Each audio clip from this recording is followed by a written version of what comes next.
ये कहानी एक शापित तालाब और उसमें समाये खौफनाक अतीत के बारे में है। रतनपुर गांव के बाहरी इलाके में, जहां घने बरगद और पीपल के ऊंचे पेड़ सूरज की रोशनी को जमीन तक पहुंचने से रोक देते थे, वहां एक विशाल और गहरा तालाब स्थित था। गांव वाले उसे काला कुंड कहते थे। उस तालाब का पानी इतना स्थिर और काला था कि उसमें अपना चेहरा देखने पर भी डर लगता था। गांव के बुजुर्गों का कहना था कि उस तालाब की गहराई में एक ऐसी प्यास छिपी है जो कभी नहीं बुझती। सालों पहले की एक पुरानी कहानी गांव की हवाओं में आज भी तैरती थी। कहा जाता था कि 70 के दशक में एक स्कूल के बच्चों का पूरा जत्था, जिनमें छोटे बच्चे, उनके अध्यापक और अध्यापिकाएं शामिल थे, एक लंबी यात्रा पर निकले थे। रात होने के कारण उन्होंने उस तालाब के किनारे विश्राम करने का फैसला किया, लेकिन अगली सुबह वहां सिर्फ सन्नाटा मिला। उन सभी की लाशें उस ठंडे और शांत पानी की सतह पर तैरती मिली थीं। तब से उस जगह को अशुभ घोषित कर दिया गया था और वहां सूरज ढलने के बाद तो दूर, दिन में भी परिंदा पर नहीं मारता था। एक दिन की बात है, गांव के 12 दोस्त, जिनमें विकास, दिल, कुमार, चिंटू और ओमकार सबसे आगे थे, मस्ती के मूड में गांव से बाहर सैर पर निकले। मौसम सुहावना था और जवानी का जोश खून में दौड़ रहा था। चलते चलते वे उसी घने जंगल वाले इलाके में पहुंच गए जहां वो शापित तालाब था। चारों तरफ छोटे मोटे जंगली फूलों की खुशबू और पंछियों की चहचहाहट ने उन्हें मंत्रमुग्ध कर दिया। वे सभी बहुत खुश थे और हंसी मजाक कर रहे थे। कुछ ही देर में वे उस विशाल तालाब के किनारे खड़े थे। वहां की शांति में एक अजीब सी भारीपन थी, जिसे शायद वे अपनी मस्ती में महसूस नहीं कर पा रहे थे। धीरे धीरे शाम गहराने लगी थी। आकाश पर नारंगी और बैंगनी रंग बिखरने लगे थे। उनमें से एक दोस्त राहुल ने घड़ी देखी और सहम कर बोला, दोस्तों, अब बहुत घूम लिया, अब हमें घर चलना चाहिए। शाम होने को आई है और घर वाले परेशान होंगे। लेकिन बाकी दोस्त अभी वापस जाने के मूड में नहीं थे। उनमें से कुछ ने चिढ़ाते हुए कहा, अभी तो सूरज पूरी तरह डूबा भी नहीं है, तू इतना डरपोक कब से हो गया। बातें बढ़ते बढ़ते तालाब के ठंडे पानी तक पहुंच गईं। उमस भरी गर्मी के कारण सबका मन ललचाने लगा कि क्यों ना इस ठंडे पानी में एक डुबकी लगा ली जाए। समूह के 2-3 बड़े लड़कों ने, जिन्होंने बुजुर्गों की कहानियां सुन रखी थीं, तुरंत विरोध किया। विकास ने गंभीर स्वर में कहा, नहीं यार, यहाँ कोई नहीं नहाता। मैंने दादाजी से सुना है कि यहाँ पानी के अंदर कुछ है जो लोगों को अपनी ओर खींचता है। ये जगह शुभ नहीं है, हमें तुरंत यहाँ से निकलना चाहिए। मगर बाकी लड़कों ने उनकी बातों को हंसी में उड़ा दिया। चिंटू हंसते हुए बोला, तुम लोग आज भी उन पुरानी दकियानूसी बातों पर यकीन करते हो? ये सब बस डराने के लिए कहा जाता है ताकि बच्चे जंगल में ना आएं। देखो, पानी कितना साफ और ठंडा है। आखिरकार बहुमत के आगे विरोध करने वाले भी हार गए और सबने तालाब में उतरने का मन बना लिया। वे ये नहीं जानते थे कि ये उनकी जिंदगी का सबसे गलत फैसला साबित होने वाला था। जैसे ही वे सब पानी में उतरे, उन्हें एक अजीब सा सुकून मिला। वे पानी में एक दूसरे पर छींटे उड़ा रहे थे, खेल रहे थे और चिल्ला रहे थे। उन्हें अंदाजा ही नहीं लगा कि कब सूरज पहाड़ियों के पीछे पूरी तरह छिप गया और जंगल में गहरा सन्नाटा पसर गया। जैसे ही आखिरी किरण ओझल हुई, तालाब का माहौल एकदम से बदल गया। पानी, जो अभी तक ठंडा और ताज़ा लग रहा था, अचानक बर्फीला और भारी महसूस होने लगा। सबसे पहले ओमकार को कुछ महसूस हुआ।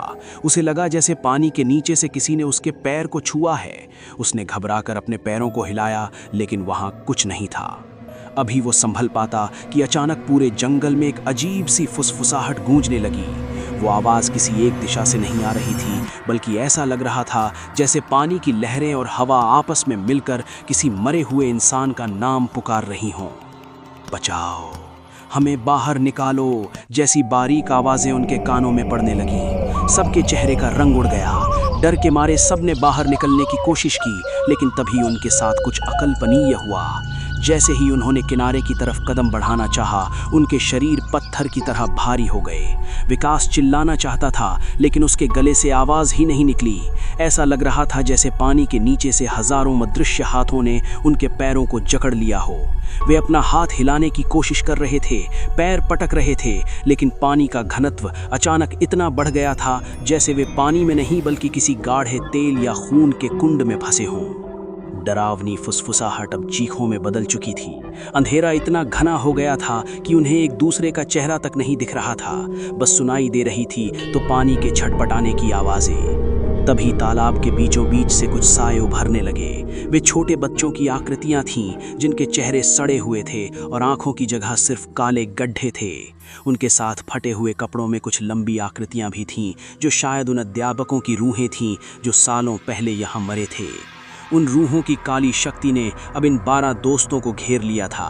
विकास, दिल, कुमार, चिंटू और ओमकार को वो काली शक्ति धीरे धीरे पानी की गहराई में खींचने लगी। वे बेबस थे, न बोल पा रहे थे, न हिल पा रहे थे। उनकी आंखें फटी की फटी रह गई थीं और वे मौत को अपने करीब आते देख रहे थे।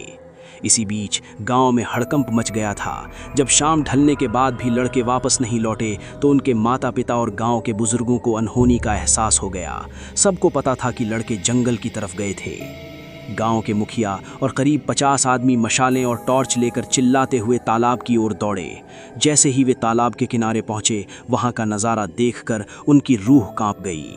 उन्होंने देखा कि लड़के बीच तालाब में गर्दन तक डूबे हुए हैं और उनके चेहरे खौफ से नीले पड़ चुके हैं। वे स्थिर खड़े थे, जैसे किसी ने उन्हें कीलों से जकड़ लिया हो।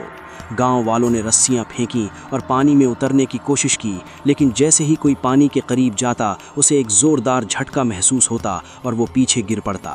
तालाब का पानी अब उबलने लगा था, हालांकि वो बर्फ जैसा ठंडा था। एक भयानक काली छाया पूरे तालाब के ऊपर मंडरा रही थी। गांव के बड़े बुजुर्गों ने तुरंत मंत्र पढ़ना और भगवान का नाम लेना शुरू किया। मशालों की रोशनी में उन्होंने देखा कि विकास और दिल कुमार का शरीर धीरे धीरे पानी के अंदर समा रहा था। गांव वालों ने पूरी ताकत लगाकर उन्हें खींचना शुरू किया।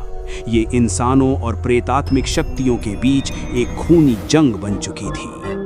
कड़ी मशक्कत और भगवान की प्रार्थनाओं के बाद कुछ लड़कों को तो बाहर खींच लिया गया, लेकिन विकास, दिल, कुमार, चिंटू और ओंकार को वो काला साया अपनी गोद में ले चुका था। उनकी लाशें कुछ ही मिनटों में पानी के ऊपर आ गईं। उनके शरीर पर हजारों छोटे छोटे हाथों के निशान थे, जैसे उन्हें किसी ने बुरी तरह नोचा हो। गांव वाले उन बचे हुए लड़कों को लेकर तुरंत गांव की ओर भागे। उस रात रतनपुर के किसी भी घर में चूल्हा नहीं जला। उन 5 दोस्तों की मौत ने पूरे गांव को सदमे में डाल दिया था। बुजुर्गों की वो चेतावनी सच साबित हुई थी। आज भी अगर कोई उस तालाब के पास से गुजरता है तो उसे रात के सन्नाटे में उन 12 दोस्तों की छटपटाहट और उन स्कूल के बच्चों की रुआंसी आवाज़ें सुनाई देती हैं। वो तालाब आज भी वहीं हैं, अपनी अगली शिकार की तलाश में। और उन 5 दोस्तों की रूहें अब उसी तालाब का हिस्सा बन चुकी हैं जो कभी वापस नहीं लौटे। गांव के लोग अब उस रास्ते पर कांटों की बाढ़ लगा चुके हैं, लेकिन कहते हैं कि काला कुंड की पुकार आज भी उन लोगों को अपनी ओर खींचती है जिनके दिल में डर और जिज्ञासा एक साथ जागती है।